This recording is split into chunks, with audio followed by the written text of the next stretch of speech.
Magic Box. I'm John Carrington, and today we have a great show about Australia. Oh, we're going to learn so much about Australia. I don't want you to miss a single bit of this. So don't touch that dial. Don't change the channel. We'll be right back.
Australia, a wonderful, fascinating country. In fact, it's a continent. Australia is a continent. It's surrounded by water. So we end up with a group of people who are the original inhabitants, and they're called the Aborigines. The Aborigines are the people who were first found on Australia. They are people who believed in earth, wind, and fire, and mysticism. The things that happened that they didn't understand, but they became a way for them to relate to nature, relate to their future, and also to understand the past. Many times the Aborigines would do something called a walkabout. Walkabout was literally them walking and reflecting on their life, what they might want to do in the future, but more importantly, just letting their mind work for them. In order to live in a harsh environment, and there are many harsh environments in Australia, you have to be very creative. And that creativity sometimes came in a walkabout, or when they smoked a pipe that allowed them to go into a trance and try to understand what might be happening in the future. That state was called the Dreamtime state. The challenge for you is to go to a book or to a website and study the Aborigines and try to figure out for you how they relate to us. I'm John Carrington, and this is the Magic Box.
Hey, what do you know about Australia? Have you heard of kangaroos? Koala bears? How about the duck-billed platypus? How about the Australian dog, the dingo? How about the tool that's used by the Aborigines to hunt? It's called a boomerang. What do you know about Australia? Do you understand the wonderful instruments that they make? There's a thing called the didgeridoo. That's a musical instrument. And of course the weather. There are places where there are beaches, and there are places where there are deserts. There are places where people live, and there are places where people avoid. You go find out some information about Australia, and then you tell me what you've learned. And another thing that the Aborigines were famous for is their totems. I know what you're thinking. A totem is that item that you buy from Kmart, and you put it on your feet in case it rains. Well, I got news for you. We're talking about a different totem. You look it up, and you tell me the difference. Oh, good day, mate. Good day, mate.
Tom is a marionette, and that's a type of puppet. Now, what is a marionette? We'll take a look. It's a puppet on strings. And you can see those strings go to his arms, and to his head, and to his back. And when you pull the strings, or make them go in special ways, it makes him move. And that's why he's called a marionette. There's other types of puppets that go on your hand, and some on your fingers. But this is a very old style of puppet that's, at least 300 years old. And it's worked just as you see, with my hand on the wooden pegs, and the pegs on the strings, and the strings on the puppet. And that's how you make a marionette. You can make your own marionette at home too, actually. They're quite simple. Waltzing Matilda. Okay. And action. Waltzing Matilda, waltzing Matilda, waltzing Matilda, Matilda, my love. La la da da da da da da da da da. Dancing Matilda, dancing Matilda, dancing Matilda, Matilda, my love. Da da da da da da da da da da da. Waltzing Matilda, waltzing Matilda, da da da da da da da. Waltzing Matilda, waltzing Matilda, da da da da da da da da. Okay, now talk about Matilda. Matilda, the dancing mule. Say again. Yes. Start again. And action. Matilda, the dancing mule. Only problem is that she had two left feet. Well, yes, she had two right feet and two left feet, so yes, she had two left feet. What a wonderful joke. Dancing Matilda, Waltzing Matilda. What a wonderful song, and what wonderful characters from the story. Waltzing Matilda is the national anthem of Australia. Now you know something. You can go to a book, you can go to the internet and look it up for yourself. That's right. Waltzing Matilda is the national anthem of Australia. What a wonderful piece of information. You got it right here on the magic box. And you saw the dancing that went on while we were singing the national song of Australia. So Matilda should go on, So You Think You Can Dance. Well, what a wonderful challenge that would be. Or maybe she should be Dancing with the Stars. So that would be magic to see a mule dancing in outer space. Yeah.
Matilda the Mule. Matilda the Mule mustered all her strength and put the old Victrola on once again. It played a most ancient tune indeed, but still Matilda did her best to follow. She stumbled most clumsily inside the old shed, which was her master's quarters. "What a jackass you are," laughed Jackie the kookaburra. "You got two left feet," he taunted. "What do you expect?" said Matilda, pulling the record to an unmerciful screeching halt. "Fred will be mad at you, mate, if you scratch that record," said Jackie, scolding. "You should know your station in life. A mule is not a dancing machine. Why, we was just created to carry the burdens of mankind." Matilda pouted sadly. "I was just trying to learn a step or two for the big jamboree party coming up. I hate standing on the sidelines watching all the friends have fun. Who says just because you're so big and have two left feet?" As he stood tied up to the filing post, Jackie looked down at his own two left feet and wondered. "Come on," said Matilda. "Let's have a try, please. What harm can it do?" "No," said Jackie, frustrated. I can't dance, and you better come out of that shed now. Fred will be back any minute, and the way you're going about it, you'll have the place in shambles. Besides, can't you see I'm all tied up?" Matilda ambled stubbornly out of the shed and observed Jackie. "Well, if you didn't go wandering off like a laughing jackass, Fred wouldn't tie you up. He trusts me." "Aye, and look at your blundering all over his wee house and messing with his Victrola. You know he prizes that above all. Why, you should be ashamed of yourself. And look at you blundering all over this wee house and messing with the Victrola. You know he prizes that above all. Why, you should be ashamed of yourself, me girl. You should. At least I'm a laughing jackass, and I know me place. Matilda hung her head. She knew it was true. She loved Fred most dearly, and his few joys were his kickapoo juice, what she had accidentally kicked over, and his music. He was a nice bloke. She knew it, and she was glad to have him as a master. She sniffed back tears of retribution, realizing how lonely it was for him on the outback. Why, she had watched him dancing by himself, often as there was no mate for him to dance with.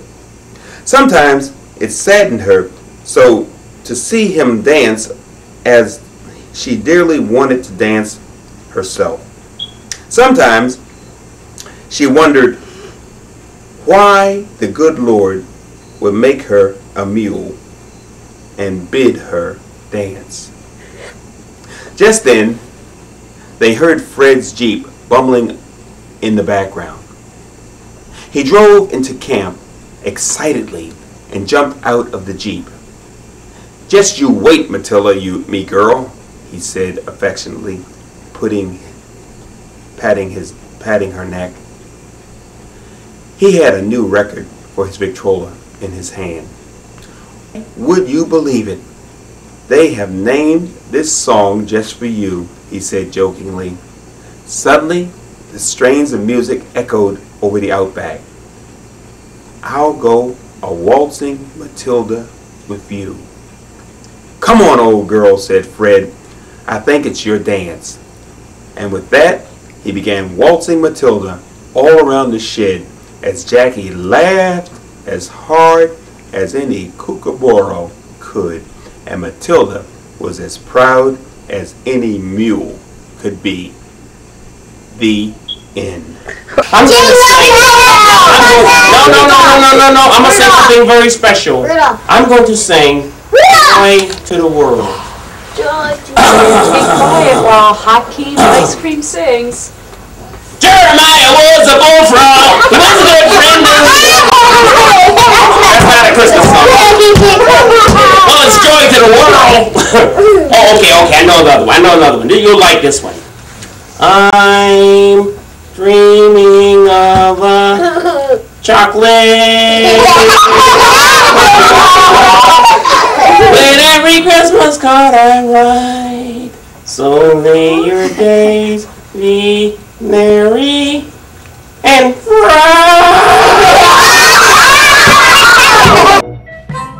For children of all ages, a ride on the miniature train is a thrilling experience.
And we're welcoming you to the Magic Box. Yeah.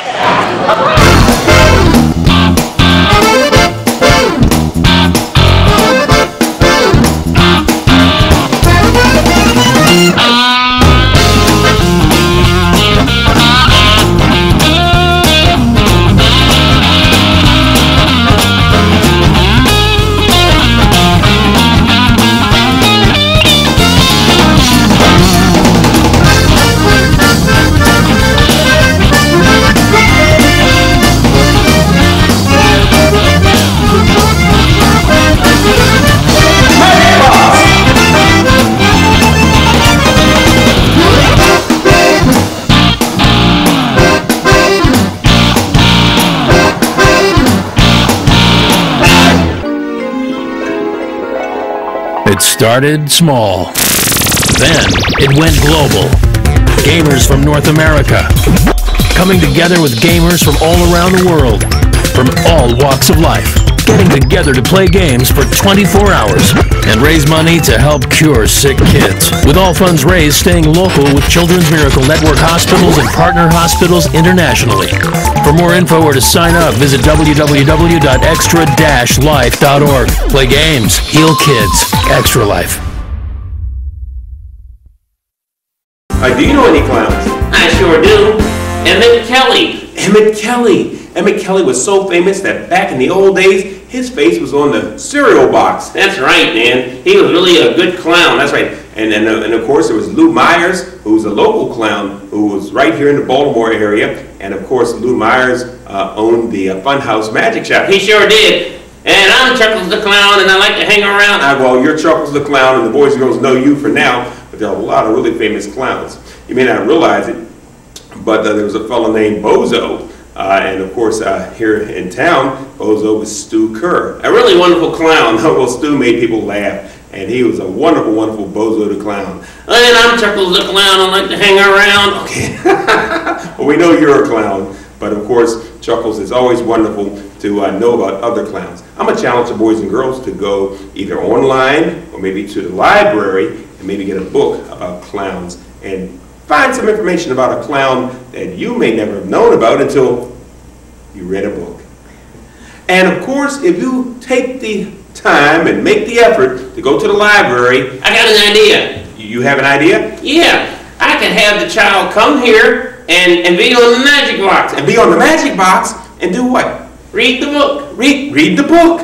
Or maybe give a book report. Tell us about the book. Either way, it'd be nice to have you appear on the magic box and share what you learned about clowns. Hey, that would really be great.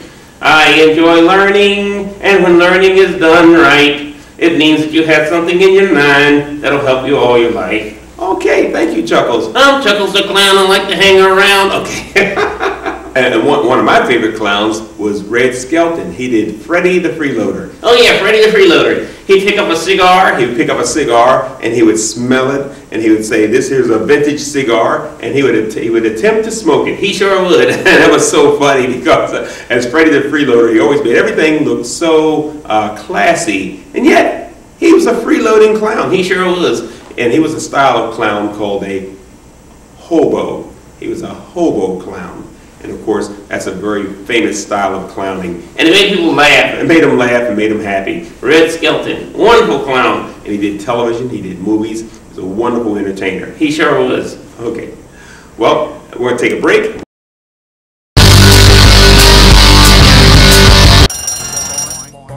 Who knows where milk comes from? The refrigerator! Before that, The grocery store!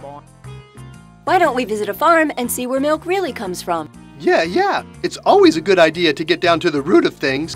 Let me try! My turn! Visiting a farm is a great way to learn. It's an utter sensation. Hey, give the udders a turn. Get it? Udders.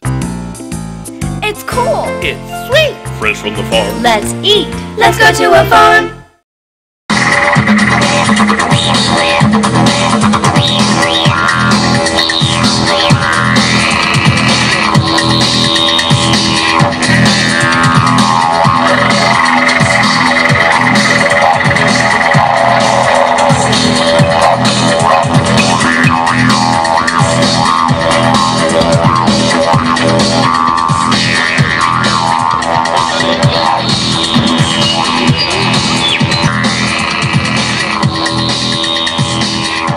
Good day, mate.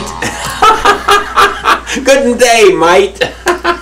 So, I hope you learned a lot about Australia today. Australia, the land down under. So, don't stay down under. Go to the library, get a book, and learn some more. This is the Magic Box. Until next time, I'll see you at the library. Or down under.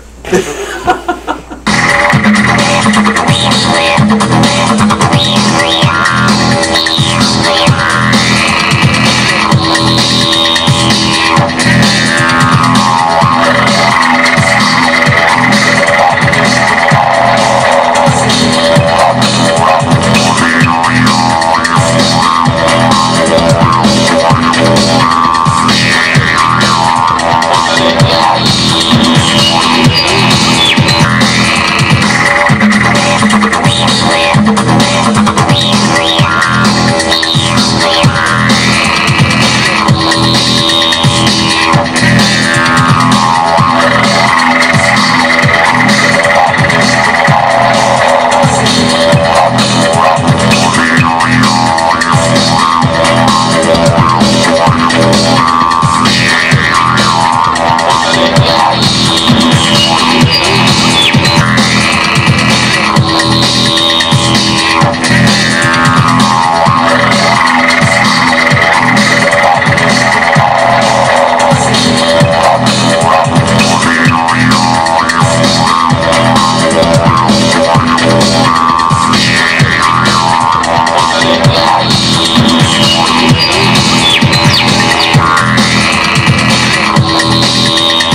Matilda.